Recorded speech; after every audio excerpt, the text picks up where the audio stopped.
आप सभी को प्रणाम।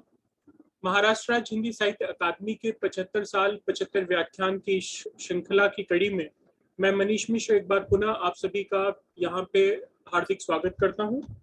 आज हमारे साथ इस व्याख्यान कड़ी की श्रृंखला में, जो कि इस कड़ी का 22वां व्याख्यान है, स्रोत विद्वान के रूप में जुड़ी हुई हैं डॉक्टर शिल्पा सिंह मैडम। आप सहायक प्राध्यापक हैं संस्कृत विभाग बनारस हिंदू यूनिवर्सिटी में, और जिस विषय पर केंद्रित होकर मैडम आज यहाँ पे अपना व्याख्यान रखेंगी वो विषय है वैदिक परंपरा एवं स्त्री। इस विषय पर आज का ये व्याख्यान जो है पूरी तरह से केंद्रित रहेगा। मैडम की सारी शिक्षा बीएचयू से ही हुई है। बीए उन्होंने बीएचयू से 2007 में किया, एमए किया, एमएड किया। मैडम ने नेट क्वालिफाई किया 2011 में। एमएड की शिक्षा उन्होंने 2012 में हरि सिंह गौड़ सेंट्रल यूनिवर्सिटी से आपने पूरी की, और उसके बाद जो है आप बनारस हिंदू यूनिवर्सिटी में संस्कृत विभाग में अपनी सेवाएं दे रही हैं, और देश विदेश की संस्कृत से जुड़ी जो तमाम पत्रिकाएं हैं, शोध पत्रिकाएं हैं, उसमें लगातार मैडम के आलेख प्रपत्र हम लोग पढ़ते रहे हैं। तो इस तरह से साहित्यिक रूप से और अकादमिक रूप से लगातार मैडम की सक्रियता बनी रहती है, और मैं बड़े आदर और सम्मान के साथ मैडम को आमंत्रित करता हूं कि वे आए और अपना व्याख्यान यहाँ पे प्रस्तुत करें। Doctor Shilpa Singh madam.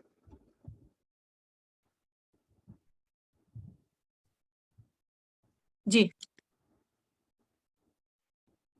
नमस्कार। वागर्थाविव संपृक्तौ वागर्थ प्रतिपत्तये जगतः पितरौ वंदे पार्वती परमेश्वरौ।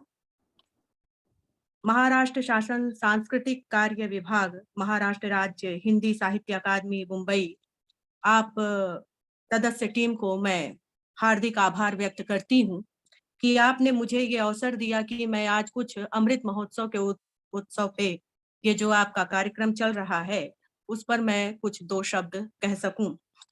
मैं इस कार्यक्रम के संयोजन में जुड़े हुए डॉक्टर मनीष कुमार मिश्र जी का और सदस्य सचिव के रूप में श्री सचिन निम्बालकर जी का भी हार्दिक धन्यवाद ज्ञापित करती हूँ कि आपने मुझे इस कार्यक्रम से जोड़ा।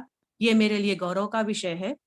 और आज का जो मेरा मुख्य विषय है वह है वैदिक परंपरा और स्त्री। वैदिक परंपरा एवं स्त्री। हम वैदिक परंपरा की बात करते हैं। वेद जो अपौरुषेय वेद है, जिनके मंत्रों का दर्शन ऋषियों ने अपनी तपस्या के कारण तपस्या से उसे प्राप्त किया, कि द्वापर युग में जब ये जो वेद है, वेद के मंत्र, ये हमारे सामने अपौरुषेय रूप में है। ये किसी पुरुष की कृति नहीं है। मैं एक सामान्य भाषा में कह रही हूँ कि ये पुरुष की कृति नहीं है, बल्कि यह पुरुष के प्राण स्वरूप है। जैसे कि बालिखिल्य मंत्रों का जो ऋग्वेद में आते हैं कि बालिखिल्य मंत्र क्या है, तो बालिखिल्य मंत्रों के लिए ब्राह्मण ग्रंथों में कहा गया है कि प्राणा वही बालिखिल्याः, कि प्राण ही बालिखिल्य है। यानी ये जो मंत्र है वो प्राण है, श्वास प्रश्वास है, ईश्वर है, स्वयं ईश्वर है। अब बात आती है कि ये अपौरुषेय वेद जो मंत्रों की विशाल शब्द राशि है, ये सृष्टि के आदि अनंत काल से शब्द रूप में विद्यमान थी। जब यह सृष्टि नहीं थी, यह जीव जंतु नहीं थे, यह ग्रह नक्षत्र इत्यादि नहीं थे, यह संपूर्ण ब्रह्मांड नहीं था, तब से वह वेद है। मंत्र रूप शब्द रूप में यह विद्यमान है। अब बात आती है कि ऋषियों ने इसको कैसे, इसका दर्शन किया। तपस्वी थे ऋषि, मंत्र दृष्टा है, जबकि मंत्रों को ये कहा गया है कि यह जो मंत्र है वह अपौरुषेय है। तो कहते हैं कि ऋषि जो हुए वो दृष्टा हुए, न कि कर्ता। मंत्र दृष्टारः न तु कर्तारः। यानी हम कह सकते हैं कि इन मंत्रों का दर्शन, स्पष्ट है कि मंत्रों का दर्शन ऋषियों ने किया, उसका संकलन हुआ है, लेकिन उसके ये रचयिता या कर्ता नहीं है। इसलिए इस वेद को, जो मंत्रों की विशाल शब्द राशि है, यह अपौरुषेय कही गई है। अब बात आती है कि जब यह अपौरुषेय वेद मंत्र ऋषियों ने इसका दर्शन किया, तो यह श्रुति परंपरा में जिस तरह से मंत्रों का दर्शन ऋषियों ने किया, उनको आगे इस वेद का संरक्षण होता रहे, संवर्धन होता रहे, तो उन्होंने क्या किया कि इसको अपने शिष्यों को पढ़ाना प्रारंभ किया। तो शिष्य गुरु के वचनों को सुनकर जिस रूप में, जिस पाठ पद्धति में वह मंत्र गुरु उच्चारित करते थे, उस मंत्र को सुन करके ऋषियों ने उसका अनुसरण किया, उसको दोहराया और उसको आत्मसात किया। अब देखते हैं कि पहले वेद जो आप देख रहे हैं कि ऋग्वेद, यजुर्वेद, सामवेद, अथर्ववेद, ये 4 भागों में आपको दिखाई दे रहे हैं। तो पहले वेद जो था वो एक था। उसकी जो शैली आती है हम देखते हैं त्रयी शैली हम देखते हैं। लेकिन जो एक वेद था, अब बात आती है धीरे धीरे जब युग आगे बढ़ने लगा, सतयुग से, फिर उसके बाद त्रेता, द्वापर और कलयुग। तो अब धीरे धीरे जैसे जैसे समय बीतता गया तो ये देखते गए कि न तो मनुष्यों की उतनी उम्र रह जाती है कि वह उतने दिन तक जीवित रह करके उतना पालन करते हुए वेद मंत्रों को ग्रहण कर सके, एक बात। दूसरी बात ये स्थिति आती है कि वहां पर जो शिष्य है उनमें न तो इतनी बुद्धि है, न इतनी क्षमता रह जाती है कि वह वेद मंत्रों को उतना पूरा का पूरा वेद आत्मसात कर सके और फिर उसको श्रुति परंपरा से आगे बढ़ा सके। तब बात आती कि इसका संरक्षण संवर्धन कैसे किया जाए। तब महर्षि कृष्ण द्वैपायन ने द्वापर युग की समाप्ति के पूर्व, कुछ समय पूर्व, यानी हम कह सकते हैं द्वापर युग के अंत तक, अंत में लगभग उन्होंने क्या किया कि महर्षि कृष्ण द्वैपायन ने उस वेद के 4 विभाग किए और उस वेद के 4 विभाग करके ऋग्वेद, यजुर्वेद, सामवेद, अथर्ववेद, इसका उन्होंने अपने शिष्यों को अध्ययन अध्यापन कराना शुरू किया।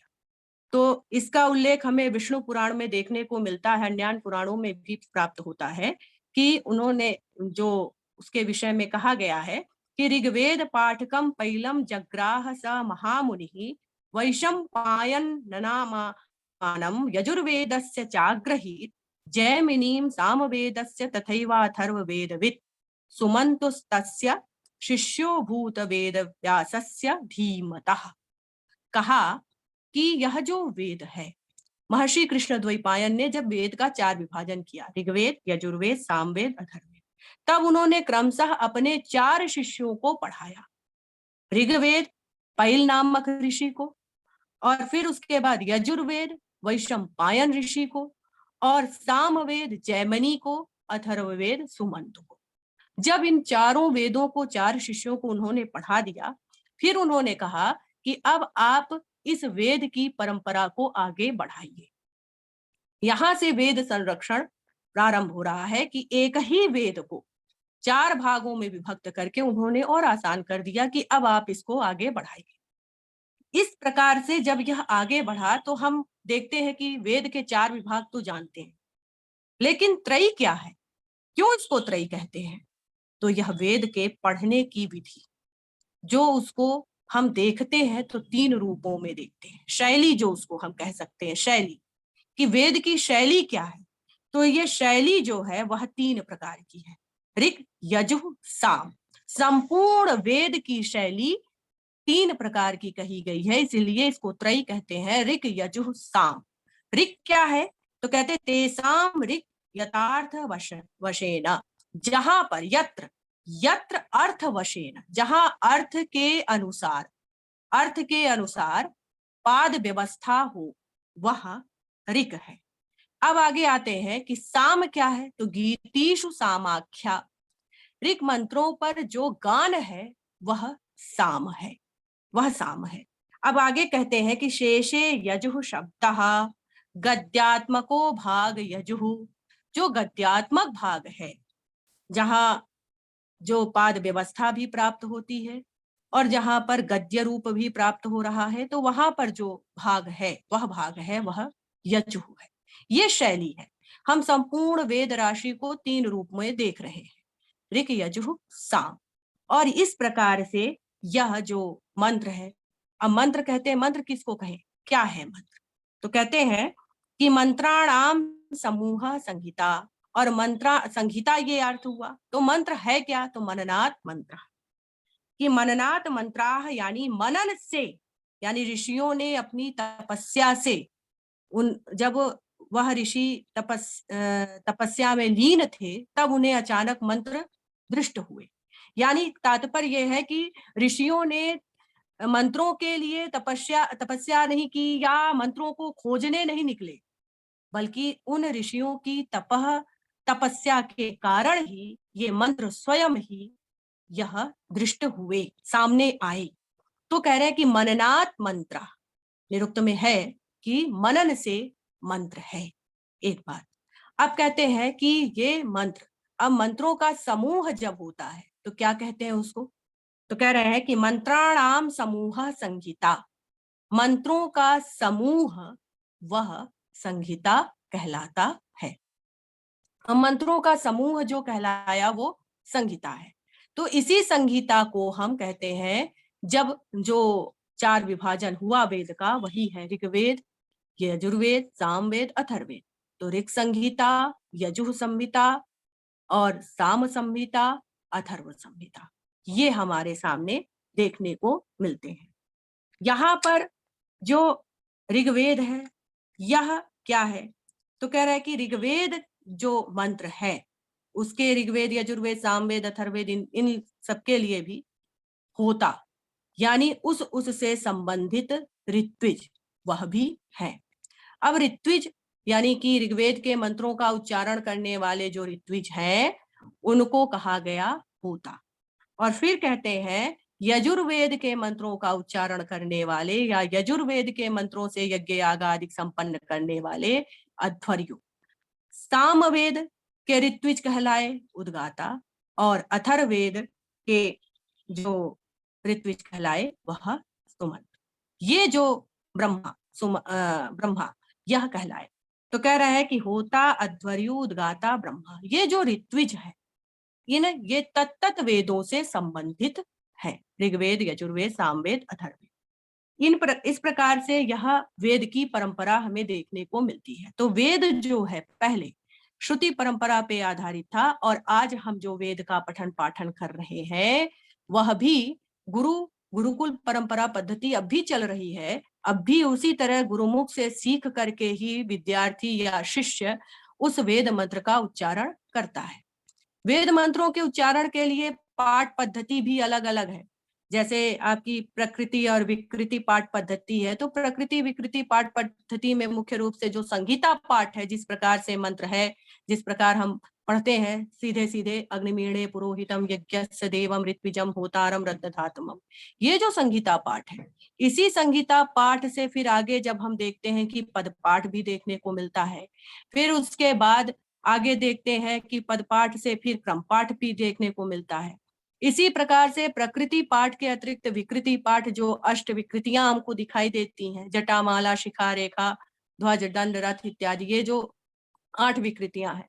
तो मंत्रों को इस तरह से ऋषियों ने, जो ऋषि दृष्ट मंत्र हैं, वो मंत्र इस प्रकार से हमारे सामने है कि उन मंत्रों को हम स्पष्ट देख पाते, कहीं भी स्खलन, कहीं भी एक भी पद का इधर उधर से कोई भी अपने से न जोड़ा गया है न तोड़ा गया, इसलिए वह सुरक्षित है आज भी उसी रूप में जिस रूप में वह पहले ऋषियों द्वारा दृष्ट हुए थे।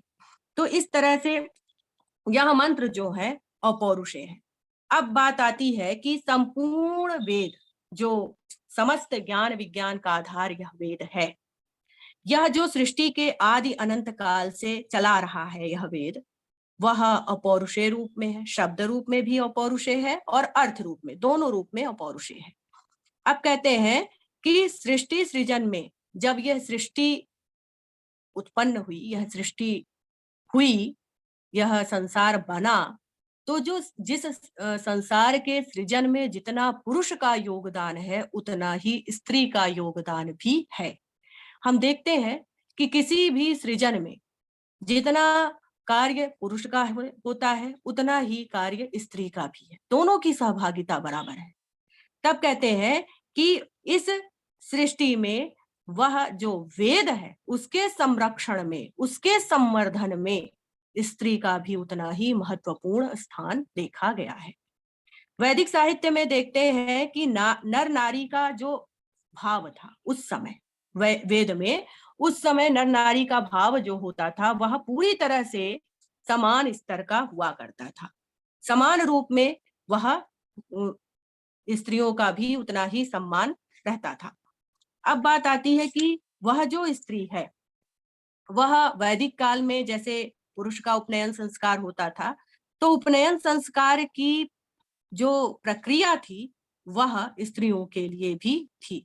वह स्त्रियां गुरु के पास जाकर वेदाध्ययन भी करती थी और प्राचीन काल में देखा गया है कि स्त्रियों का मौंजी बंधन भी हुआ है। अब कह रहे हैं कि वहां पर जो स्त्रियां दो प्रकार के कार्यों में स्त्रियां हमेशा कार्य करती थी। एक जो हमारे एक गृहस्थ जो गृहिणी होती थी और दूसरा जो अध्ययन अध्यापन का कार्य करती थी। तो एक पिता जिस प्रकार से पुत्र को शिक्षा दीक्षा देता था, उसको अध्ययन अध्यापन के लिए गुरुकुल भेजता था, उसी तरह से पुत्री को भी उस अनुसार कला में निपुण करता था।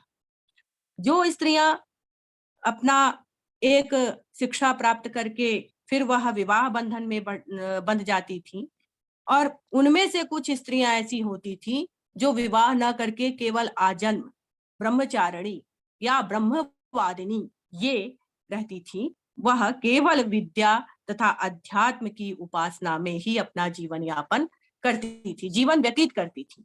अब इन्हीं में कहते हैं कि स्त्री और पुरुष दोनों को समान स्थान उस समय प्राप्त था और पवित्रता हो, नैतिकता हो, इसकी आधारशिला स्त्री ने ही रखी। स्त्री ने ही इसकी पृष्ठभूमि बनाई। वैदिक काल में बालकों के समान जिस प्रकार से बालिकाओं का उपनयन संस्कार किया गया और उनमें भी यह देखा गया कि वह बालिकाएं उपनयन संस्कार के उपरांत संध्योपासना की विधि भी पूर्ण करती थी। वैदिक शिक्षा ग्रहण करने वाली ये कन्याएं अपने नियम, संयम और तप के बल से, यही कन्याएं जो कन्या शिक्षा ग्रहण कर रही हैं, वही कन्याएं अपने नियम और अपने संयम और अपनी तपस्या के बल से यही जो स्त्रियां रहीं वह आगे चल करके वैदिक काल में मंत्र दृष्टा ऋषिकाएं कहलाई। जैसे ऋषि हुए वैसे ही ऋषिकाएं हुई। इन्हीं ऋषिकाओं में ब्रह्मवादिनी घोषा हुई, जिन्होंने पूरे ऋग्वेद के दशम मंडल के 39 श्लोक यानी 39वें श्लोक से लेकर 39वें सूक्त से, क्षमा करिएगा, 39वें सूक्त से लेकर के 40वें सूक्तों तक के मंत्रों का दर्शन किया। अब इन कौन कौन सी ऐसी ऋषिकाएं हुई थी जिनका हम नाम उल्लेख देख सकते हैं, तो ये वृहद देवता, शौनकीय वृहद देवता में इनका नाम उद्धृत है, इन ऋषिकाओं का, जिनमें मैं एक बार आपके सामने उपस्थापित करती हूँ, जो उनके नाम को बताती हूँ कि घोषा, गोधा, विश्ववारा, पालोपनिष उपनिषद, ब्रह्मजाया, जूहुर नामागस्तस्य स्वसादितिः, इंद्राणी चेन्द्रमाता च भरमा रोमशोर्वशी, लोपामुद्रा च नद्यश्च यमी नारी च शाश्वती, श्री लक्ष्मी शार्पराज्ञी, वाक् श्रद्धा मेधा च दक्षिणा, रात्रि सूर्यया च सावित्री, ब्रह्मवादिन्य इरिताः। ये इतनी ऋषिकाओं का नाम गिनाया गया है। ऐसी हमारी ऋषिकाएं हुई। इन वैदिक कन्याओं में जो प्रमुख रूप से हमको दिखाई देती हैं, लोपामुद्रा, सुकन्या, शाश्वती, सूर्या, अपाला आदि ऐसी ऋषिकाएं हुई जो मंत्र दृष्टा ऋषिका तो हुई, यानी कि लोपामुद्रा, सुकन्या, शाश्वती, सूर्या, अपाला, इनका मुख्य रूप से नाम लिया गया कि ये ऋषिकाएं तो हुई ही हुई और मंत्र दृष्टा ऋषिका तो थी ही, मंत्रों का दर्शन तो इन्होंने किया ही किया। इसके अतिरिक्त यह विवाहोपरांत पति की सहधर्मणी भी हुई। पति की सहधर्मणी हुई अर्थात ये पति के साथ समस्त सामाजिक, धार्मिक, पारिवारिक कार्यों के प्रति अपने कर्तव्यों का निर्वहन भी करती रही। इन्हीं ऋषिकाओं में जो घोषा का नाम दिया गया, घोषा, इनका नाम अत्यधिक वैदिक संहिताओं में प्रसिद्ध है नाम। इन्हें ये बिना विवाह किए ही संपूर्ण जीवन माता पिता के गृह में निवास करते हुए वैदिक शिक्षा को प्राप्त की और मंत्र दृष्टा ऋषिका के रूप में प्रसिद्ध हुई। ये घोषा वैदिक साहित्य में अमाजुर या अमाजुह की उपाधि से यह सुशोभित करती हैं।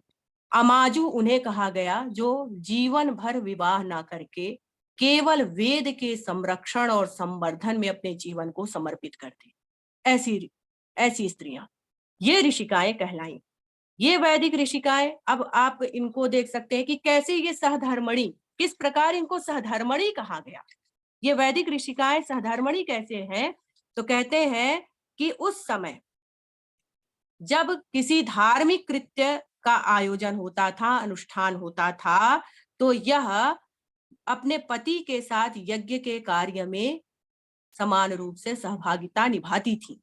यदि कोई व्यक्ति यज्ञ करता भी था, पत्नी के बिना यज्ञ करता था, तो वह निष्फल होता था। इसका उदाहरण हमें देखने को मिलता है। तैत्तिरीय ब्राह्मण में एक उद्धरण है, वहां पर है कि अयज्ञो वा ह्येष यो अपत्नीकः, यानी जो बिना पत्नी के यज्ञ करता है वह यज्ञ निष्फल है। इस प्रकार कहते हैं कि यज्ञ के अधिकार से वह व्यक्ति वंचित है। इसलिए यह स्त्रियां सहधर्मणी के रूप में हुई। अब जो बात ये कही गई कि वैदिक काल में एक पिता अपने पुत्र के साथ साथ पुत्री को भी शिक्षा दीक्षा देता था, तो पिता अपनी पुत्री को यानी शिक्षा के अतिरिक्त एक अगर गृहस्थ जीवन व्यतीत करना है, विवाह करना है, तो उसके लिए भी उनको ललित कलाओं में, काव्य कलाओं में, संगीत में, नृत्य में, अभिनय में जिसका सामर्थ्य उन स्त्रियों में होता था, उन कन्याओं में होता था, उसकी शिक्षा वह पिता अपने पुत्री को देता था। और यही उदात्त चरित्र, इस शिक्षा का उदात्त जो भाव है वह हमारे सामने देखने को मिलता है जब हम उस स्त्री के दूसरे पक्ष को देखते हैं कि वही स्त्री, जो वही कन्याएं शिक्षा ग्रहण करके आगे क्या होती हैं, तो वह ऋषिका के रूप में सामने हमारे आती है। ये ऋषिकाएं क्या है? तो कहते हैं कि जो वेद में अनेक ऋषिकाओं के नाम हम आपके सामने रखते हैं एक एक करके। उनमें प्रमुख रूप से है वैदिक ऋषिका के रूप में विश्ववारा। विश्ववारा कौन थी? महर्षि अत्रि के वंश में उत्पन्न हुई और ऋग्वेद के पंचम मंडल के द्वितीय अनुवाक के 28वें सूक्त में 6 मंत्र इनके द्वारा दिखाई देते हैं, दृष्ट दिखाई देते हैं। तो ये विश्ववारा, ये जो अत्रि ऋषि की पुत्री थी और इन्होंने क्या किया कि अग्नि देवता की स्तुति की, अग्नि देवता से संबंधित मंत्रों का दर्शन किया। और इनसे संबंधित जो मंत्र हैं उनमें से जैसे कि समिध्यमानो अमृतस्य राजसी हविष्कृण्वन्तं सचसे स्वस्तये विश्वं सधत्ते द्रविणं यमिन्नवस्यातिथ्यं मग्ने नीच धत्त इत्यपुरः। ये इस प्रकार के कई मंत्र वैदिक ऋषि का विश्ववारा द्वारा दृष्ट है। ये अत्रि मुनि की पुत्री हुई। और इसी प्रकार से वैदिक ऋषि का अपाला का नाम हमारे सामने आता है कि यह वैदिक ऋषि का अपाला जो ऋग्वेद के मंत्रों का दर्शन ऋषि, ये भी ऋषि अत्रि की पुत्री हुई और इन्होंने भी ऋग्वेद के मंत्रों का दर्शन किया। अब अपाला के विषय में एक आख्यान है कि अपाला कुष्ठ रोग से पीड़ित हुई। अपाला कुष्ठ रोग से पीड़ित थी और जब इनका विवाह हुआ तो विवाह के उपरांत पति ने इनका परित्याग कर दिया। पति के घर से निकाली गई, छोड़ी गई यह बेचारी दुखी होकर के पिता के घर में निवास करते हुए अत्यंत ही संयमित जीवन जीने लगी। और वहीं से उन्होंने क्या किया कि इंद्र देवता की उपासना की और इंद्र देवता की उपासना करते हुए उन्हीं की कृपा से इनको ऋग्वेद के मंत्र दृष्ट हुए। और ऋग्वेद के 8वें मंडल के 91वें सूक्त में 91वें सूक्त में वहां पर अपाला ऋषिका द्वारा दृष्ट मंत्र है, जहां पर उन्होंने देवता इंद्र देवता की स्तुति करते हुए इंद्र देवता को प्रसन्न करके सोम रस को प्राप्त किया। और सोम रस, जो सोम रस एक औषधि के रूप में है, उस सोम रस को प्राप्त करके उन्होंने उस सोम रस का पान किया और फिर उसी प्रकार वह रूपवती बलवती हुई और पुनः अपने पति के द्वारा स्वीकार की गई। ऐसी यह ऋषिका अपाला हमारे सामने आती है, वैदिक ऋषिका। दूसरी वैदिक ऋषिका के रूप में आगे हम देखते हैं यमी। ऋग्वेद में 10वें मंडल के 10वें सूक्त में यम यमी संवाद सूक्त प्रसिद्ध है। यह हम सभी जानते हैं कि संवाद सूक्त, यहाँ पर यम यमी संवाद सूक्त प्रसिद्ध है। अब ये जो यमी है, ये कौन थी? तो कहते हैं कि विवस्वत विवस्वत मुनि की पुत्री, विवस्वत ऋषि की पुत्री थी यमी। और यम और यमी दोनों भाई बहन थे और इनका संवाद ही एक भारतीय परंपरा की मर्यादा को अभिव्यक्त करता है और यह स्पष्ट रूप में यह संवाद इस आख्यान में दिखाई देता है। तो यमी भी वैदिक ऋषिका के रूप में हमारे सामने आती है। वैदिक ऋषिका घोषा, इनका भी नाम हम देखते हैं कि वैदिक ऋषिका घोषा जो थी वह ऋषि कक्षिवान की पुत्री थी और पिता के समान घोषा भी मंत्रों की दृष्टा हुई। इन्होंने भी मंत्रों का दर्शन किया और ऋषिका के रूप में प्रसिद्ध हुई। इनका मंत्र हमें ऋग्वेद के 10वें मंडल में इनके मंत्र हमें देखने को मिलते हैं। वहां पे हम घोषा द्वारा दृष्ट मंत्रों का स्पष्ट रूप से वहां पे दर्शन करते हैं कि उन्होंने अनेक मंत्रों का दर्शन किया।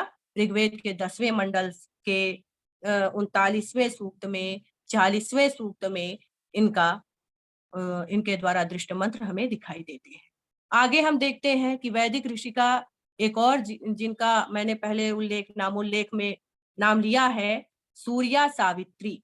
सूर्या सावित्री क्या है? तो वैदिक ऋषिकाओं में सूर्या सावित्री का नाम भी अत्यंत ही प्रसिद्ध है और यह सूर्या सावित्री जो सूर्या है वह ऋषिका, वह सविता की पुत्री हुई, सविता की। इन्होंने स्वयं ही, यह इतनी तपस्विनी थी कि इनका जब विवाह हो रहा था तो इन्होंने स्वयं ही अपने विवाह के मंत्रों का दर्शन किया। विवाह के लिए जो मंत्र उच्चारित होते हैं उसका दर्शन इन्होंने किया। और अथर्ववेद के विवाह सूक्त में आप देखेंगे कि 14वें कांड में वहां पर 112वें 1 और 2, क्षमा कीजिए, 14वें कांड के 1 और 2 में वहां पर 47 मंत्र विवाह संबंधित प्राप्त होते हैं। विवाह संबंधित इन 47 मंत्रों में सूर्या ने क्या किया कि जो पहले से लेकर 5 मंत्र हैं, उन 5 मंत्रों में सोम देवता की स्तुति की और उसके बाद विवाह से संबंधित अनेक मंत्रों का उन्होंने दर्शन किया। इन मंत्रों का दर्शन उन्होंने किया और जो आज भी विवाह के कार्य में इन मंत्रों का प्रयोग देखा जाता है। इन मंत्रों का उच्चारण आज भी विवाह कार्य में किया जाता है। ऐसी यह ऋषिका सूर्या सावित्री हुई जिन्होंने विवाह के मंत्रों का दर्शन किया। उसके बाद हम देखते हैं वैदिक ऋषिका उर्वशी। हम देखते हैं कि ऋग्वेद के 10वें मंडल के 95वें सूक्त में, वहां पर हम देखें 95वें सूक्त में कि संवाद सूक्त के अंतर्गत पुरूरवा और उर्वशी संवाद सूक्त अत्यंत प्रसिद्ध है। उर्वशी कौन थी? तो देव अप्सरा के रूप में उर्वशी थी और इन्होंने जब पुरूरवा से बातचीत की, संवाद किया, तो वह मंत्र है, वह स्वयं ही इनके अंदर प्रादुर्भूत हुआ, दृष्ट हुआ वह मंत्र, और वह मंत्र ऋषिका के रूप में यह हमारे सामने उर्वशी आती है। आगे है वैदिक ऋषिका रूप में दक्षिणा प्राजापत्या। दक्षिणा प्राजापत्या क्या? तो प्रजापति की पुत्री जो दक्षिणा हुई, इन्होंने दान कर्म से संबंधित, कितना रोचक विषय है कि दान कर्म, दक्षिणा का क्या महत्व होता है। इन ऋषिका दक्षिणा ने दान कर्म संबंधित मंत्रों का दर्शन किया और इन मंत्रों का दर्शन 10वें मंडल के 109वें सूक्त में ग्रह, जो बुध शुक्र इत्यादि ग्रह हैं, उन ग्रहों से संबंधित, आकाश में जो ज्योति पुंज रूप में जो चंद्र इत्यादि हैं, उनसे संबंधित इन मंत्रों का दर्शन किया और दान कर्म संबंधित मंत्रों का दर्शन इन प्रजापति की पुत्री जो ऋषिका है प्राजापत्या दक्षिणा, उन्होंने किया। आगे हम देखते हैं कि इसी में वैदिक ऋषिका के रूप में जुहू का नाम आता है। जुहू, ये जुहू क्या, तो कहा है इनको जुहू ब्रह्मजाया। ब्रह्मजाया मतलब कि इसके विषय में कहा कि ब्रह्मजाया क्या हुई, तो बृहस्पति पत्नीम ताराम, ये कि बृहस्पति की पत्नी रूप तारा को जुहू ब्रह्मजाया जुहू कहा गया है।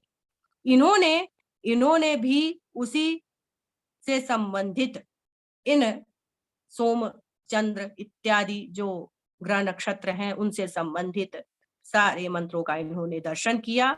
और इन्होंने यह जो वैदिक ऋषिका के रूप में जुहू आती हैं, इन्होंने पूरा का पूरा 10वें मंडल के 109वें सूक्त में इनके मंत्र दिखाई देते हैं। और दक्षिणा के मंत्र जो वैदिक ऋषिका हैं उनके मंत्र हम देखते हैं 10वें मंडल के 107वें सूक्त में, पूरा दान से संबंधित। ऐसी वैदिक ऋषिका के रूप में हमारे सामने ये आते हैं। इसके अतिरिक्त हम देखते हैं कि ऋषिका वागाम्भृणी, वागाम्भृणी यह बहुत प्रसिद्ध है।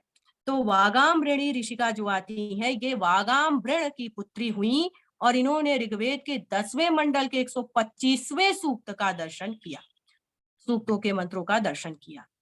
अब वागाम्भृणी क्या है, तो वेदवाणी या ईश्वरीय वाणी, इनके विषय में यह है ऋग्वेद के मंत्रों में कि यह 11 रुद्रों, 8 वसुओं, 12 आदित्यों, मित्रा वरुण, अश्विनौ, विश्वदेवाः, यानी जितने भी देवता हैं उन देवताओं को धारण करती है, उन्हें संचालित करती है, क्योंकि यह वाक देवी ही मुख्य मानी गई है। इनसे संबंधित मंत्र भी प्रसिद्ध हैं कि अहम रुद्रे भी वसुभिश्चरामि, अहम आदित्यैरुत विश्वे देवैः, यह प्रसिद्ध है। अहम मित्रा वरुणो भा विभर्मि, अहम इंद्राग्नि, अहम अश्विनो भा, ये कहा है कि मैं ही रुद्रों को, वसुओं को धारण करती हूँ।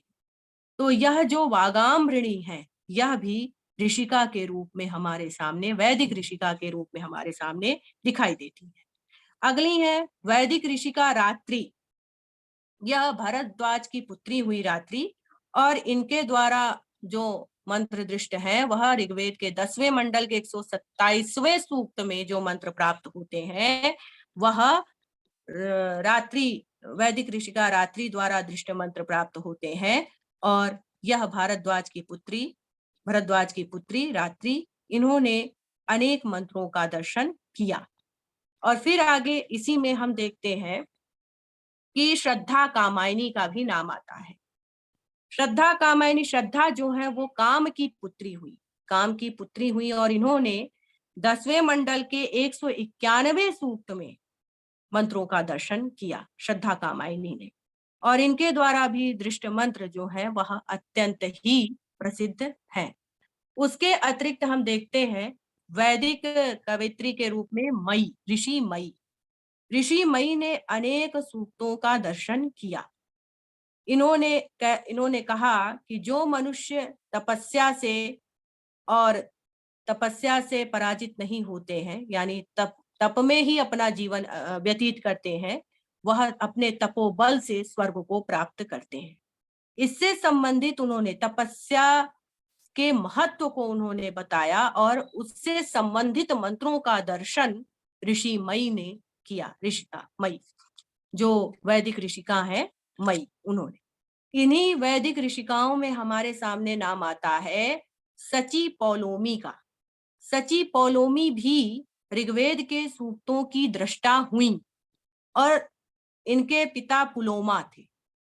पुलोमा इनके पिता थे और यह सची पौलोमी कहलाई। और सची जो है वह इंद्र की पत्नी हुई, देवराज इंद्र की पत्नी कहलाई। तो इंद्र की पत्नी और पुलोमा की पुत्री यह जो सची है, सची ने भी अनेक मंत्रों का दर्शन किया। प्राचीन काल में यह परंपरा हुआ करती थी कि कन्या के स्वयंवर के लिए स्वयंवर का आवाहन किया जाता था और उसके निर्विघ्न कार्य संपादन के लिए देवताओं की स्तुति इत्यादि की जाती थी, यज्ञ इत्यादि किए जाते थे और उसमें जो है उन्होंने पतिव्रता जो पौलोमी सची पौलोमी थी, उन्होंने अपने पति के रूप में इंद्र का उसी स्वयंवर में इंद्र का वरण किया था। अपने पति के रूप में इंद्र का वरण किया था। तो इनसे संबंधित जो ऋग्वेद के मंत्र 10वें मंडल के 86वें सूक्त में, और आप देखेंगे 145वें, इसी तरह 191, 99, 59वें, इन जगहों पर, अनेक जगहों पर सची पौलोमी के से दृष्ट मंत्र प्राप्त होते हैं। ऐसी हमारी वैदिक ऋषिका के रूप में सची पौलोमी भी हमारे सामने दिखाई देती है। इसी में हम देखते हैं कि वैदिक ऋषिका के रूप में जो हमारे सामने आती है रोमशा ब्रह्मवादिनी। रोमशा मुख्यतः बृहस्पति की पुत्री हुई, और इनके पिता बृहस्पति जिस प्रकार से मंत्र दृष्टा हुए, ऋषि हुए, उसी प्रकार से यह भी मंत्रों की दृष्टा ऋषिका हुई। और इन्होंने, रोमशा स्वयं कहती हैं नारियों के लिए कि यन्नारी पुरुषम कथयति मम कार्याणि न्यूनानि न मन्यस्व। वो पुरुष से कहती हैं मंत्र में, उन्होंने अब स्वयं ही जो रोमशा है, ऋषिका रोमशा है, कह रही है कि आप मेरे, हे पुरुष, आप मेरे कार्यों को न्यून मत मानो। यानी मेरे द्वारा जो कार्य किया जा रहा है, एक स्त्री के द्वारा जो कार्य किया जा रहा है, उसका आकलन आप कम रूप में मत करिए। यह कार्य जो है, चाहे वह पुरुष, जिस प्रकार से पुरुष का कार्य विशाल है, उसी प्रकार से एक स्त्री का भी अपना कार्य विस्तृत होता है, विशाल होता है। ऐसी हमारी ऋषिका आती हैं, और उसी ऋषिकाओं के अंतर्गत हम देखते हैं कि आंगिरसी शश्वती, जो वैदिक ऋषिका के रूप में आंगिरसी शश्वती इनका नाम आता है। यह जो ऋषिका शश्वती है, यह अंगिरस गोत्र में उत्पन्न हुई है, इसलिए इनका नाम आंगिरसी शश्वती है। अंगिरस गोत्र में उत्पन्न होने पर इन्होंने ऋग्वेद के 8वें मंडल के एक पहले सूक्त, 8वें मंडल में पहले सूक्त के मंत्रों का दर्शन इन्होंने किया, आंगिरसी शश्वती ने। और उन्होंने संपूर्ण ब्रह्मांड को, इस ब्रह्मांड के विषय में इसका सुंदर जो विवरण है, उसको मंत्रों में स्पष्ट दर्शाया है। ऐसी यह ऋषिका हुई। इसी प्रकार से इन वैदिक ऋषिकाओं में अनेक ऐसे नाम आते हैं जो हमारे सामने इन एक विस्तृत परंपरा देखने को मिलती है कि जो वैदिक ऋषिकाएं थी, वह पुरुष ऋषि के समान ही मंत्र दृष्टा हुई, और वेद के संरक्षण संवर्धन में इनका विशेष योगदान रहा।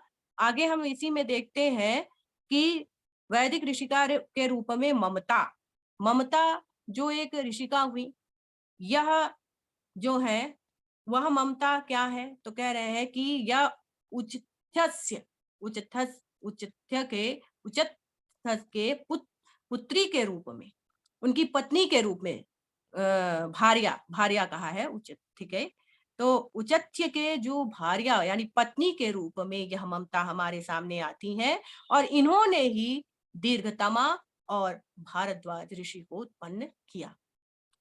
तो ऐसी यह ऋषिका जो ममता के रूप में हमारे सामने आती हैं, और इन्होंने जो नाम से ही स्पष्ट है कि ममता, इन्होंने जो मंत्रों का दर्शन किया ऋग्वेद संहिता में, वह ऋग्वेद संहिता जो इनसे संबंधित जो मंत्र प्राप्त होते हैं, ममता ऋषिका के द्वारा दृष्ट मंत्र प्राप्त होते हैं, वह ममता से ही परिपूर्ण है। यानी एक माता का पुत्र के प्रति क्या भाव होता है, उस भाव को यह मंत्र अभिव्यक्त करता है। इस प्रकार से इन मंत्रों में हमें, इन वैदिक संहिताओं में हमें ऋषिकाओं का नाम स्पष्ट रूप से दृष्टिगोचर होता है। इसी क्रम में हम देखते हैं कि वर्तमान काल में क्या आज भी वैदिक स्त्रियां हैं, तो हैं।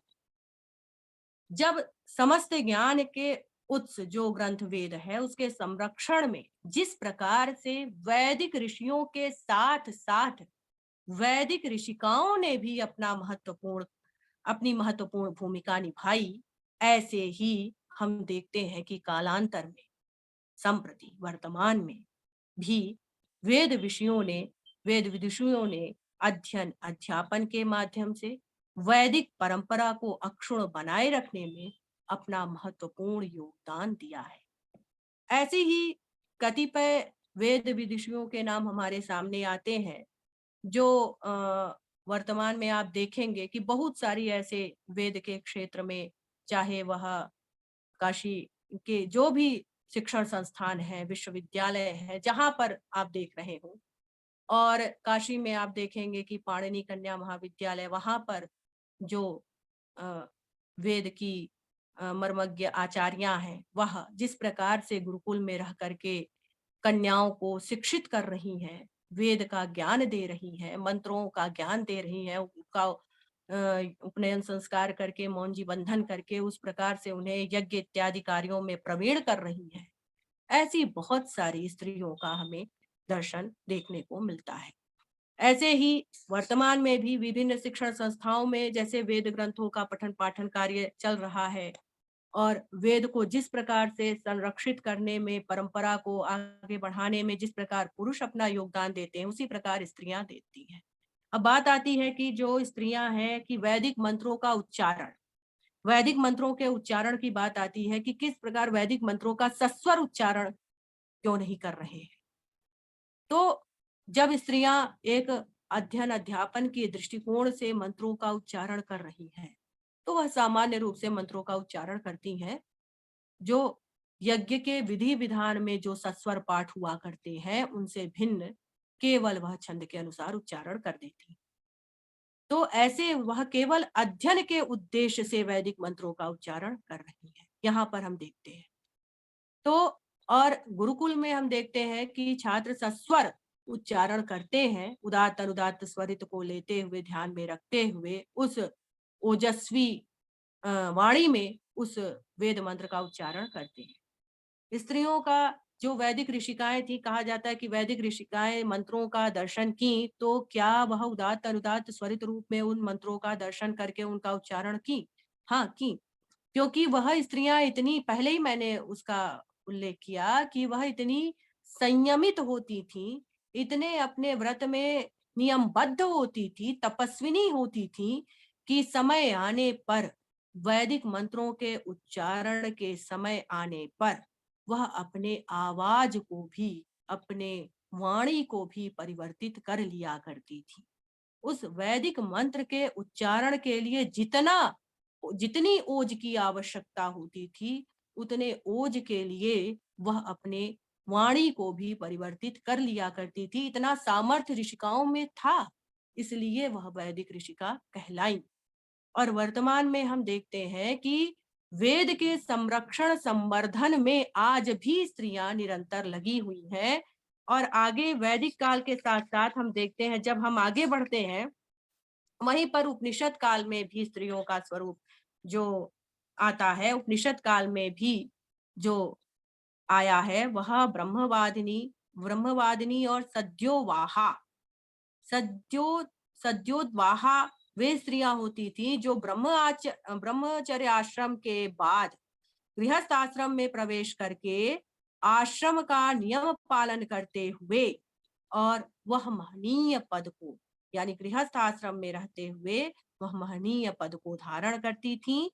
और ब्रह्मवादिनी स्त्रियां जो केवल मात्र वेद के अध्ययन अध्यापन में ही अपने जीवन को व्यतीत करती थी।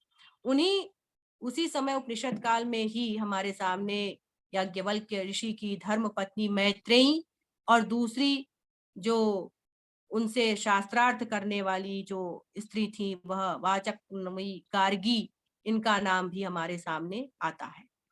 तो उस समय यह जो अ, मतलब याज्ञवल्क्य ऋषि थे, इन्होंने क्या किया कि अपनी विद्या को, अपनी व्यवहारिक नीति को अपनी दोनों पत्नियों कात्यायनी और मैत्रेयी में विभाजित कर दिया। मैत्रेयी जो थी, वह उनको उन जो भी पति के द्वारा वह प्राप्त हुआ ज्ञान था, उसको वह ग्रहण करी, और आगे यह जो बढ़ता जा रहा था विषय, और फिर उपनिषद काल से धीरे धीरे धीरे जब काल परिवर्तन होता गया, तो हम देखते हैं कि द्वापर युग की समाप्ति के बाद कलयुग का जब प्रवेश हुआ तो वर्तमान में भी जिस प्रकार से हमारे ऋषि कल्प जो वैदिक गुरुजन है, जिस प्रकार से वह वेद के संरक्षण संवर्धन में शिष्यों को तैयार कर रहे हैं और वेद मंत्रों का संरक्षण कर रहे हैं, संवर्धन कर रहे हैं, तो उसी प्रकार हम देखते हैं कि वैदिक स्त्रियां जो वेद को ही अपने जीवन का मूल बनाते हुए वेद मंत्रों का जिस प्रकार से जितना उनमें सामर्थ्य है उसका संरक्षण संवर्धन करने में वह योगदान कर रही है। इस प्रकार से हम देखते हैं कि वैदिक काल से लेकर के अब तक आधुनिक काल में भी ऐसे कई आधुनिक काल की स्त्रियों का, वैदिक ऋषियों का नाम मैं इस समय नहीं गिना रही, फिर भी कुछ का नाम मैं बता दूं कि काशी हिंदू विश्वविद्यालय में महामना पंडित मदन मोहन मालवीय और प्रोफेसर राधा कृष्णन के समय में एक वेद विदुषी हुई थी, प्रोफेसर पद्मा मिश्रा मैडम, जो महिला महाविद्यालय में पढ़ाती थी। तो वो लंदन से उन्होंने पीएचडी अपनी पूरी की और अंग्रेजी भाषा में भाषा विज्ञान पढ़ाती थी, लेकिन वह वेद की भी मर्मज्ञ थी और वेद को भी जानती थी। और उन्होंने हम मेरे गुरुजन लोगों को भी वेद पढ़ाया। ऐसी यह परंपरा हमारे सामने देखने को मिलती है। और उसके बाद हम देखते हैं कि जैसे श्रीमती आशा डींगरा जो आर्य समाज से थी और वैदिक यज्ञ का प्रचार करने में इन वेद विदुषी ने अपना पूरा जीवन लगा दिया। तो इनका भी नाम हम देखते हैं कि इन्होंने इन वेद विदुषी ने विद्यावती ऋतंभरा जी से शुद्ध वेद पाठ का अध्ययन किया था। शुद्ध वेद पाठ, वेद पारायण यज्ञ करने और कराने की इन्होंने प्रेरणा दी थी आशा डींगरा जी ने। आगे डॉक्टर सुनीति जी का भी नाम सामने आता है और इन्होंने भी उस समय उस्मानिया विश्वविद्यालय से लगभग करीब 1934 ईस्वी की बात है। उस समय वहां पर वह उस समय वह उत्पन्न हुई कर्नाटक के एक जिले हल्लीखेड़ नामक गांव में और वहां से उन्होंने फिर आगे बढ़कर के पीएचडी की उपाधि प्राप्त की और फिर निरंतर वेद पारायण यज्ञों में ब्रह्मा पद को वह अलंकृत की। ब्रह्मा पद को अलंकृत की। जब यज्ञ आदि के संपादन कार्य में जब वह बैठती थी तो ऋत्विज में जो मैंने पहले ही नाम गिनाया था, होता, ध्वर्य, उद्गाता और ब्रह्मा, तो ऐसी यह डॉक्टर सुनीति जो थी उन्होंने ब्रह्मा पद को अलंकृत किया। और इसी तरह आगे हम वेद विदुषियों के नाम में हम देखते हैं डॉक्टर प्रज्ञा देवी और इन्हीं में आगे हम आगे देखते हैं कि बहुत सारी ऐसी वैदिक विदुषियों में है डॉक्टर सावित्री देवी शर्मा, फिर आचार्य गौरी धर्मपाल जी। आचार्य गौरी धर्मपाल जी जो कलकत्ता के लेडी बेबोर्न कॉलेज में अध्यापन करते हुए उमा देवी सूर्य छद्म नाम से रचनाएं करती थी।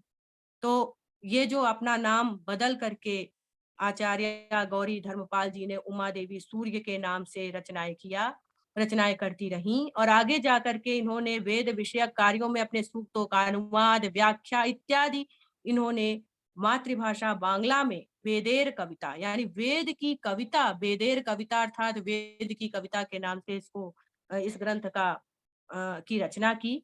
और ऐसे ही प्रोफेसर श्रद्धा चौहान जोधपुर से, डॉक्टर उर्मिला शर्मा जयपुर से, इंदु रस्तोगी, दीक्षा वेदालंकार विदुषी ये दिल्ली से, ऐसी बहुत सारी वेद विदुषी महिलाएं हैं जो हम कहें कि इस आज के समय में जो अब नहीं है हमारे सामने और जिन्होंने वेद का संरक्षण संवर्धन किया, ऐसी वेद विदुषियां रही हैं वर्तमान में भी। और हम अभी वर्तमान में इस समय जो हम देख रहे हैं जो अपने कार्यों में निरंतर लगी हुई हैं और सामने उनके वेद संबंधित कार्य हमारे सामने आ रहे हैं, तो हम कह सकते हैं कि जिस प्रकार से एक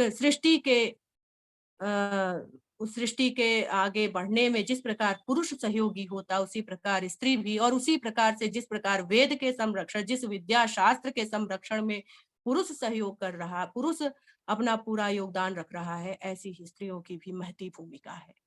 बहुत बहुत धन्यवाद मनीष जी। नमस्कार, प्रणाम।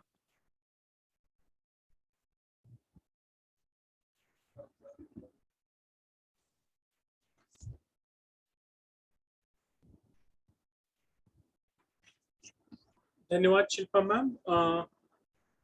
मैं बड़े ध्यान से आपके पूरे इस व्याख्यान को सुन रहा था और बहुत सारी ऐसी ऋषिकाएं जिनका नाम ही शायद मैंने पहली बार सुना, पढ़ना और उनके बारे में निश्चित तौर पे वो मेरा विषय नहीं है, लेकिन सच में कि अगर इस पूरे व्याख्यान को सुन के इन ऋषिकाओं की एक सूची बनाई जाए और जो लोग हमारे जो अध्ययन से जुड़े हुए, अध्ययन अध्यापन से जुड़े हुए साथी हैं, शोध छात्र हैं, अगर वो काम करना चाहें तो वो गार्गी, मैत्रेयी, कोशा, अपाला, यमी, सूर्या, सावित्री, उर्वशी, जूही, वागाम, ऋणी, मई, श्रद्धा, सची, पौलोमी, रोमेशा और पता नहीं ऐसे ही कुछ और महत्वपूर्ण नाम जिनका उल्लेख आपने किया, निश्चित तौर पे वो उनके ऊपर एक बृहद काम कर सकते हैं।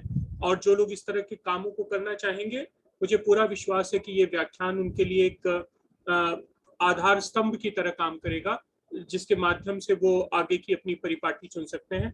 तो मैं एक बार पुनः अकादमी की तरफ से आपके प्रति हार्दिक कृतज्ञता ज्ञापित करता हूं कि आपने हमारा ये अनुरोध स्वीकार किया और आज के इस व्याख्यान के लिए आप उपस्थित रही।